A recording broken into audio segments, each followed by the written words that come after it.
Hello বন্ধুরা, টুসিস ভেসিজনে সবাইকে স্বাগত জানাই। আজকে জন্মাষ্টমী, সবাইকে জানাই শুভ জন্মাষ্টমী। আর জন্মাষ্টমী উপলক্ষে বানাচ্ছি এক ধরনের পিঠে, যেটি ঠাকুরকে আপনারা নিবেদন করতে পারবেন, এছাড়া নিজেরাও তৃপ্তি ভরে খেতে পারবেন একদম অল্প মাত্র তেল দিয়ে। প্রথমে এখানে নিয়ে নিচ্ছি 1 কাপ পরিমাণ ময়দা, আর সেই ময়দার মধ্যে দিয়ে দিচ্ছি 1 টেবিল চামচ পরিমাণ সাদা তেল। আপনারা চাইলে এখানে ঘি ব্যবহার করতে পারবেন। আর দিয়ে দিচ্ছি 1 টেবিল চামচ পরিমাণ তালের কাত, এটি তালের পিঠে বানাচ্ছি সেই জন্য তালের কাত দিয়ে দিচ্ছি 1 টেবিল চামচ। আর তার মধ্যে দিচ্ছি সামান্য একটু লবণ। কোনো মিষ্টি জিনিস বানাতে গেলে লবণটা দিলে ব্যালেন্সটা তৈরি হয়, সেই জন্য দিলাম। দিয়ে ভালো করে মাখিয়ে নিচ্ছি।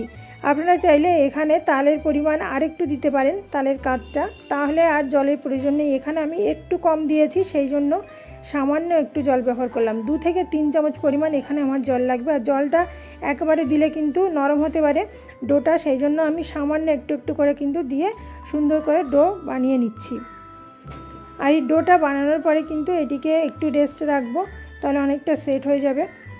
আর এখানে আমি পুর ভরে আজকে এই পিঠাটি বানাচ্ছি, তো ভালো করে মাখিয়ে নিচ্ছি। আর সুন্দর করে মাখিয়ে এটিকে আমি রেখে দেবো কিছুক্ষণের জন্য। তো দেখুন আমার এটা বানানো হয়ে গেছে, ডোটা এমন হয়েছে। আর এটিকে ঢেকে দিচ্ছি, ফিরে আসছি কিছুক্ষণের জন্য। ততক্ষণ আমরা নারকেলের পুরটা বানিয়ে নেব। এখানে 1 বাটির হাফ একটু কম নারকেল নিয়ে নিয়েছি, আর দিচ্ছি 1 টেবিল চামচ পরিমাণ চিনি। এটি মোটা দানার চিনি আছে, সেই জন্য আপনারা চাইলে চিনির পরিমাণটা আর একটু বেশি দিতে পারেন। যে যেমন মিষ্টি পছন্দ করে সেই রকম মিষ্টি আপনারা দিতে পারবেন।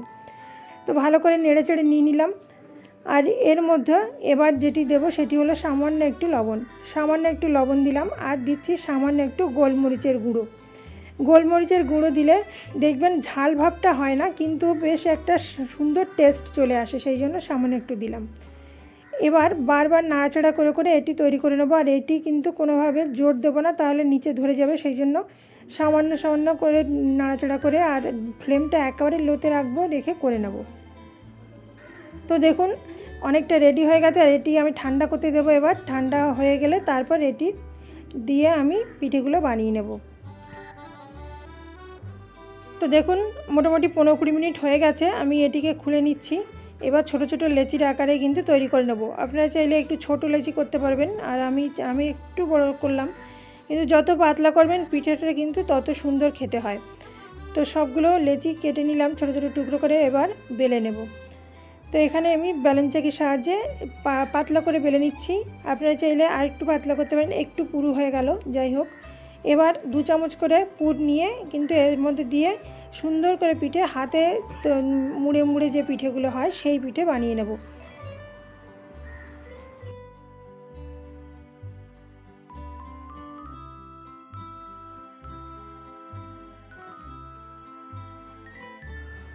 আরও একটা বানিয়ে দেখিয়ে দিচ্ছি। আচ্ছা, এই পিঠেটার এই যে মোড়া ভাবটা, এটি কিন্তু 2 থেকে 3 বার করার পরেই কিন্তু সুন্দর হয়। প্রথম যদি করতে যাই, যেমন আমি 2 থেকে 3 বার করছি না, আমি প্রথমবারই করছি, সেই জন্য আমার একটু মনে হচ্ছে যেন আমারটা কত ভালো হচ্ছে না। যাই হোক, তবে পিঠেগুলো কিন্তু দারুণ খেতে হয়। তো রেডি করে নিচ্ছি।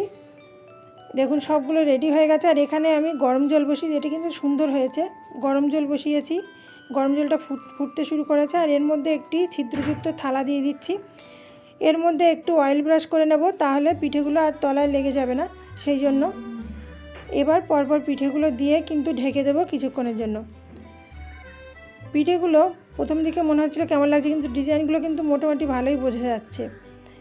এবার একে একে দিয়ে 10 মিনিটের জন্য ঢেকে দেবো।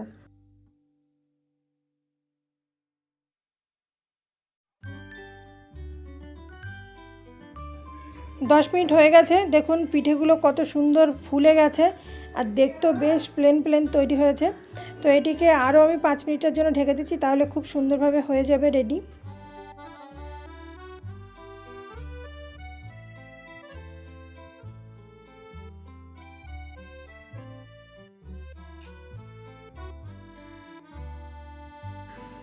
টোটাল 15 মিনিট মতো আমি কিন্তু লো ফ্লেমে করে নিয়েছি। এবার সার্ভ করব। আর এটি গরম গরম যত বেশি সার্ভ করবেন তত কিন্তু খেতে মজাদার হবে।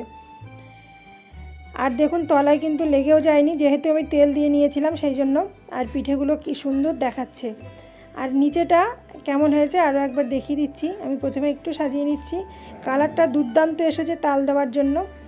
আর এইভাবে করলে তালের একটা অপূর্ব গন্ধ তো চলে আসেই, আর সেই সঙ্গে নারকেলের একটা পুর অসাধারণ টেস্ট হয়।